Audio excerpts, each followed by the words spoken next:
Hello, I'm Roger Trageser with the Maryland Bass Nation.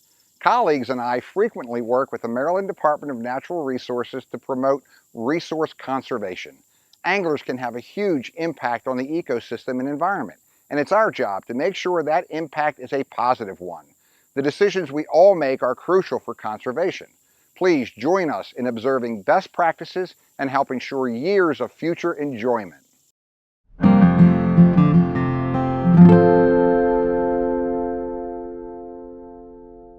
Hello, I'm Captain Steve Chaconis with National Bass Guide Service.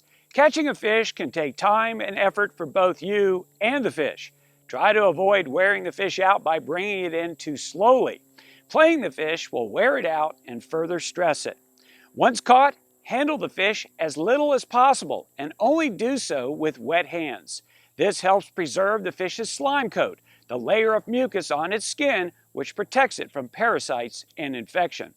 The old standard lip grip at the water's edge is a tried and true method. You might also wish to use a knotless vinyl-coated nylon or rubber landing net.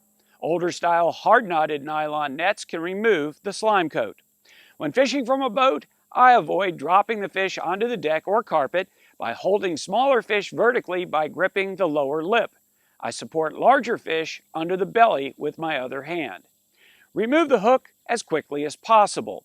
You may need a pair of needle nose pliers or other tools to help unhook the fish. Be sure to keep them handy. If you're going to measure or weigh your fish, you'll likely need to handle it. Again, make sure your hands are wet first. The Natural Resources Police check for legal size by measuring a fish with its mouth closed from the tip of the nose to the outer margin of the pinched tail. To help ensure the fish's survival, you'll want to release it or get it into a live well as soon as possible. Remember, it can't hold its breath any longer than you can.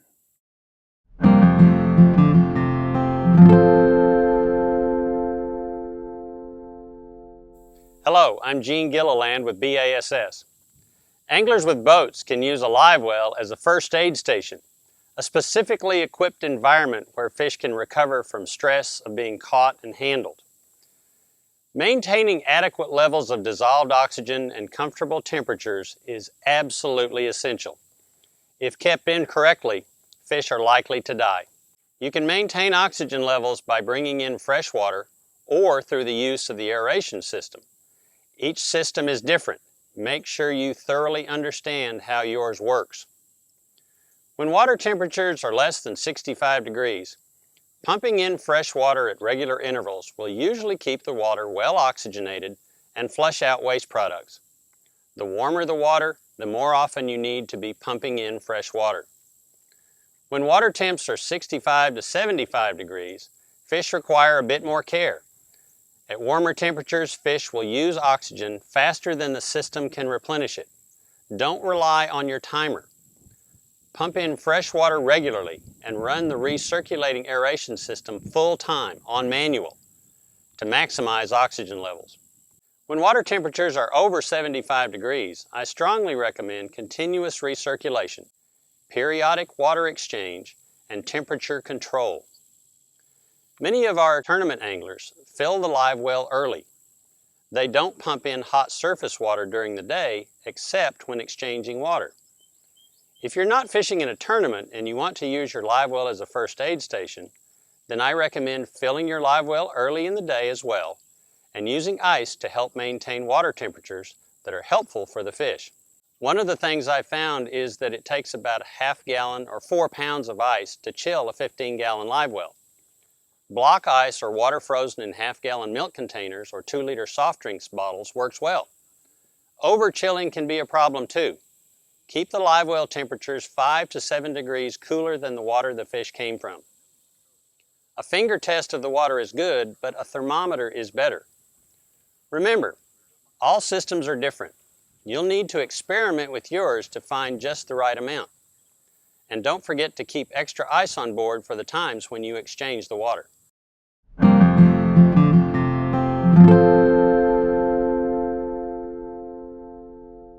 Fish in a live well not only use up oxygen quickly, but they also expel carbon dioxide and ammonia as waste products.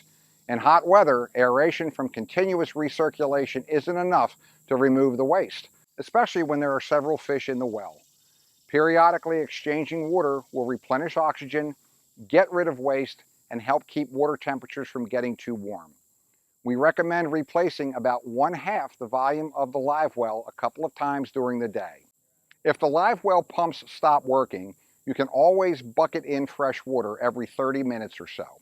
If ice is not available, please pump fresh water through the system continuously and run the recirculating aerator full-time on manual to maximize oxygen and moderate temperature.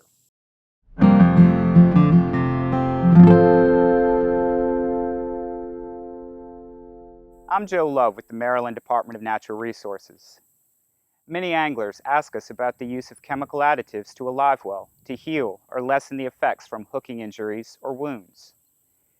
While some anglers may use hydrogen peroxide or other commercial live well chemicals, most of them have not been tested or approved by the U.S. Food and Drug Administration, so their impact may be muted, if not harmful to the health of the fish. It's important to use only approved chemicals because the fish in your live well could be caught later, and perhaps even eaten. The department uses small doses of salt to treat juvenile fish for infections. In some cases, salt is used even when transporting adult fish over land. The use of salt is federally approved, but if used, should only be used in very, very small amounts.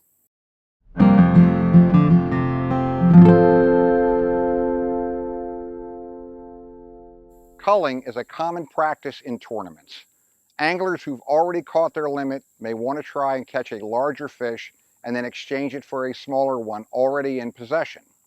Culling can be accomplished in several ways. Special bags are available that hold each fish separately. When a larger fish is caught, the bag with the smallest fish is removed from the live well and released. The newly caught larger fish then goes into the bag. Culling clips can also be used to help identify the smallest fish. The Maryland Department of Natural Resources requires tournaments to use non-penetrating culling clips as a special condition on permits issued during summer and fall. These devices simply clamp over the fish's jaw and have a short length of floating rope or tubing that allows the angler to lead the fish to the surface of the live well where it can be grasped and removed.